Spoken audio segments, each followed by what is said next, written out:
संसार में बहुत सारे लोग आपको दावा करते दिखाई देंगे कि हम आपसे प्रेम करते हैं, पर मैं कहती हूँ संसार में प्रेम नहीं होता, संसार में मोह होता है।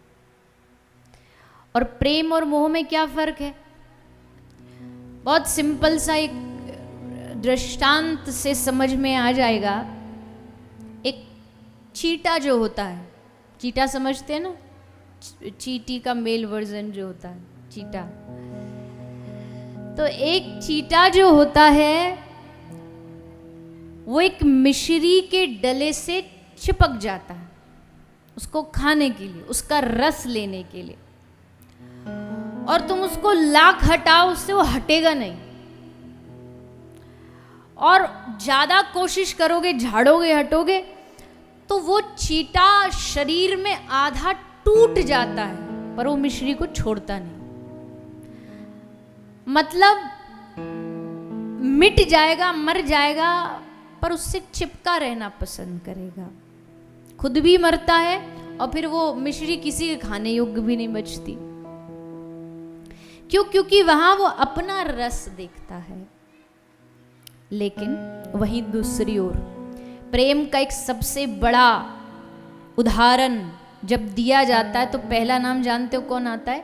पहला नाम आता भंवरा, भ्रमर। एक भंवरा जो होता है वो कमल से प्रेम करता है, और एक भंवरा आके कमल का जो पराग होता है ना, जो कमल पे लगा हुआ होता, उसको, उसका रस लेने के लिए आता, कमल पे बैठता है। और जैसे वो कमल पे बैठता है तो उसका पराग लेता है और उसी समय हो जाती है सूर्यास्त। सूर्यास्त होती कमल क्या करता है? कमल बंद हो जाता है। और जैसे ही कमल बंद होता है वो भंवरा भी उसी कमल के अंदर बंद हो जाता है।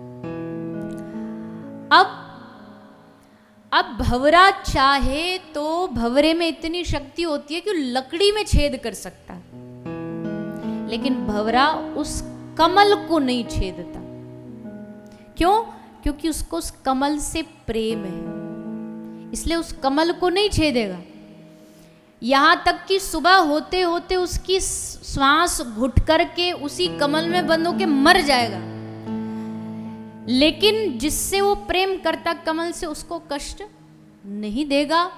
और यही भगवान का और भक्त का विशुद्ध प्रेम है। भगवान को कष्ट न देने के लिए एक जो भगवान का प्रेमी होता, भगवान का भक्त, वो कुछ भी करेगा, भगवान को कभी कष्ट नहीं देगा। कष्ट मतलब कि बार बार अपने सुख के लिए भगवान को परेशान करना, अपनी मांग के लिए भगवान को परेशान करते रहना, अपनी इच्छा पूर्ति के लिए भगवान को परेशान करते रहना। ये जो मनोकामना मांगने वाला सिस्टम है ना, ये हमारे ब्रज में नहीं चलता। वहां कोई मनोकामना नहीं मांगी जाती, वहां कोई इच्छाएं नहीं रखी जाती। एक इच्छा रखी जाती है, ठाकुर जी मिल जाए बस, उनकी कृपा मिल जाए बस।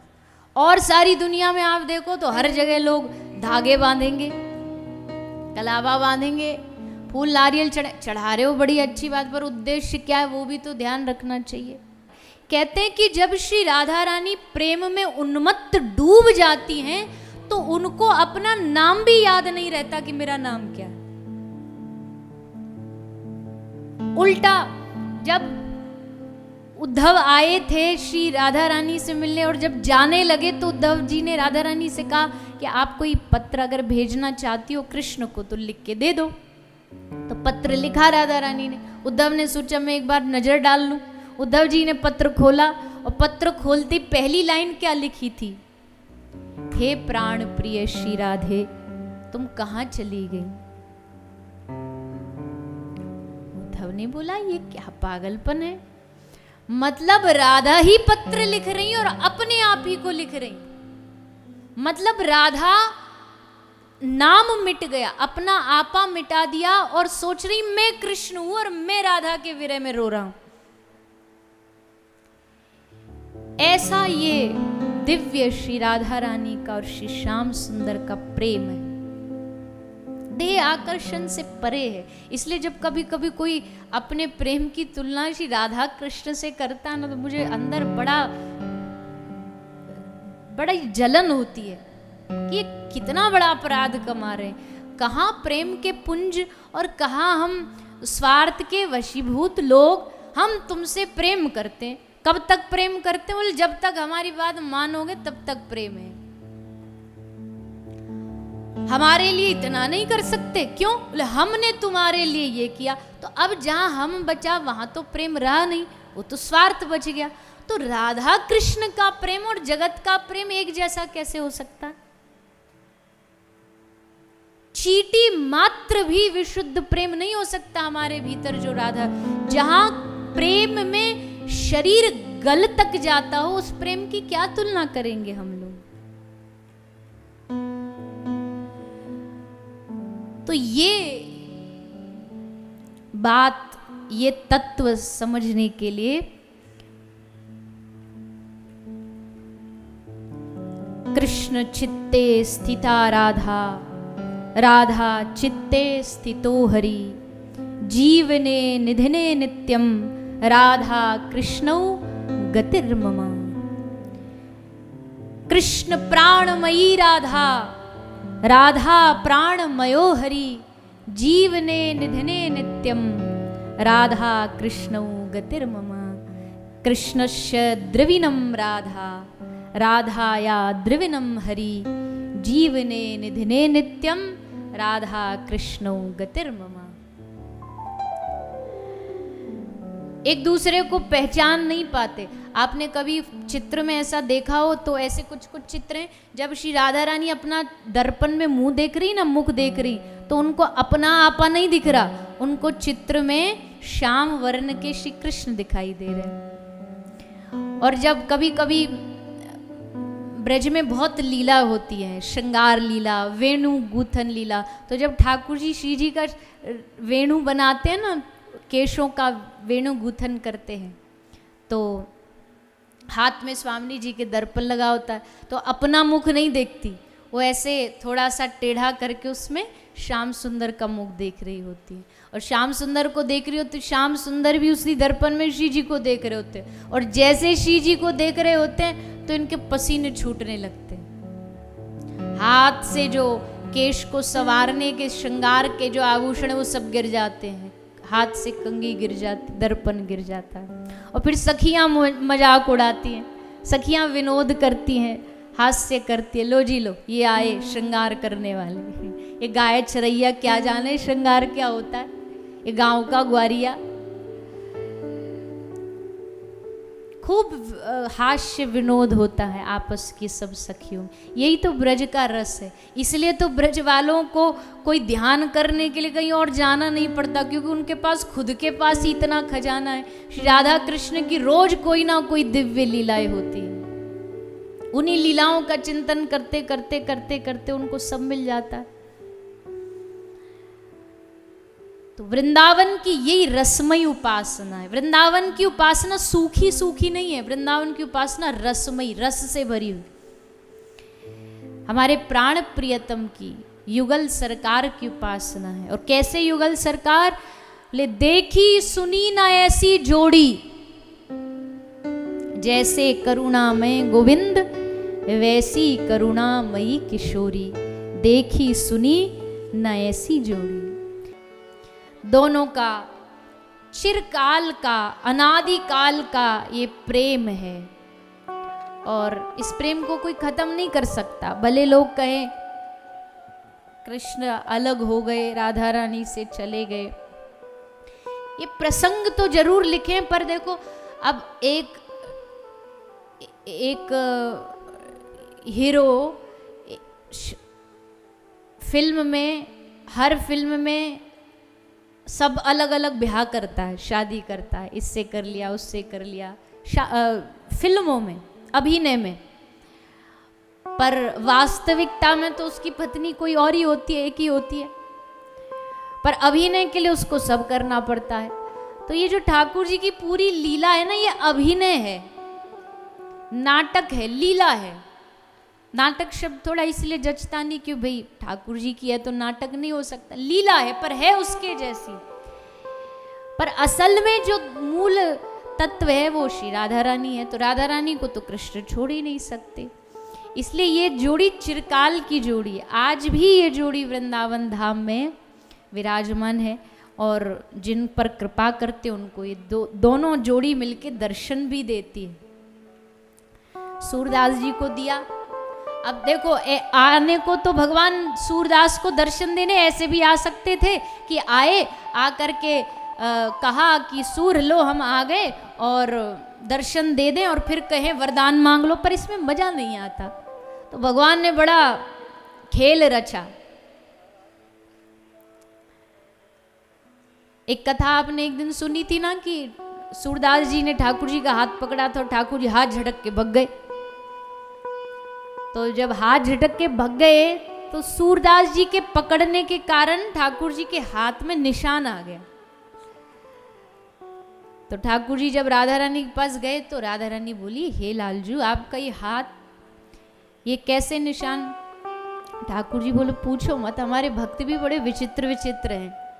हाथ पकड़ के खींच करके हमको रोक रहा था तो गड़ गया, सो निशान बन गया। तो स्वामी जी बोली, अच्छा ऐसा कौन सा वक्त है, जरा हमें भी मिलवाओ उससे। अब ठाकुर जी भी तो बड़े चतुर है ना, स्वामी जी से कहते कि चलो सूरदास को दर्शन देने, तो एक प्रकार की आज्ञा हो गई राधा रानी को। ऐसी आज्ञा ठाकुर जी दे नहीं सकते राधा रानी को, तो उन्होंने ये पूरी भूमिका बनाई कि स्वामी जी खुद बोलेंगी कि मुझे ले चलो उसके पास। तो आ गए सूरदास के पास।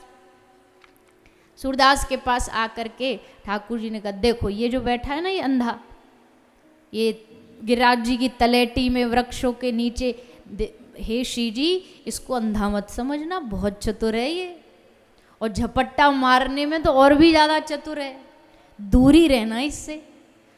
स्वामी जी बोली, अगर ये चतुर है तो हम भी चतुर हैं, हम इसके पास भी जाएंगे और देख लें भला ये पकड़ पाए तो इस अंधे को पता ही क्या चलेगा कि मैं सामने खड़ी हूँ।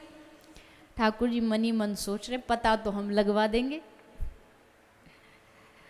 तो बढ़े ही श्री राधा रानी सूरदास जी की तरफ, और सूर बेचारा अंधा रो रहा है, कब आओगे दर्शन देने, कब दर्शन दोगे। वो बैठे बैठे सूरदास जी रो रहे।